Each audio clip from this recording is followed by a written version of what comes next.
எல்லாருக்கும் வணக்கம். இன்றைக்கி வீடியோவில் நம்ம கஸ்டமர் கிட்ட கேள்வியை பற்றி தான் டிஸ்கஸ் பண்ண போகிறோம். அதாவது அவர் என்ன கேள்வி கேட்டிருந்தார் அப்படின்னா, சோலார் இன்ஸ்டால் பண்ணுறோம், இதில் ஏசி அதாவது ஏர் கண்டிஷனர் ஒர்க் ஆகுமா அப்படின்னு சொல்லி கேள்வி கேட்டாருங்க.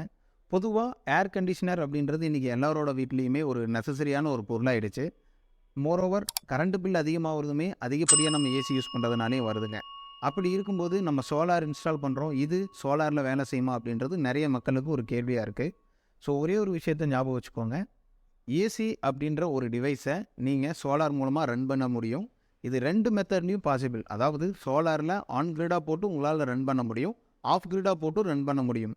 ஒரே ஒரு டிஃப்ரென்ஸ் என்னென்னு பார்த்துட்டிங்கன்னா, ஆஃப் கிரிட் நீங்கள் போகும்போது அதோட கெப்பாசிட்டி ரொம்ப அதிகமாக இன்ஸ்டால் பண்ணணும். அப்போ தான் அதால் அந்த ஏசியை ரன் பண்ண முடியுங்க. இதுவே ஆன் கிரிட் சிஸ்டமாக நீங்கள் போகும்போது ஆன் கிரிட் எப்படி ஒர்க் ஆகுன்னா, டைரெக்டாக சோலார் பேனலோட பவர் உங்கள் லோடு கொடுக்கும். சப்போஸ் சன்லைட்டோட பவர் பத்தலைன்னா இபியிலேருந்து அது பவர் எடுத்து உங்களோட கொடுத்துருங்க. அதுவும் இல்லை அப்படின்னா இன்றைக்கி இபியில் வந்து யூனிட் கழிக்கிற டேரிஃப் இருக்குது. நீங்கள் டைரெக்டாகவே ஏசியோட பவரை இபியிலேருந்து கன்சியூம் பண்ணிக்கிட்டு நீங்கள் சோலார் மூலமாக இபிக்கு எக்ஸ்போர்ட் பண்ணுற பவர்லேருந்து கழிச்சுக்குவாங்க. ஸோ ஆன்கிரிடை பொறுத்தளவு ரொம்ப கம்மியான கெப்பாசிட்டியில் கூட உங்கள் வீட்டில் இருக்க ஏசியை ரன் பண்ண முடியும். இதனால் உங்களோட கரண்ட் பில்லும் குறையும். தேங்க்யூ.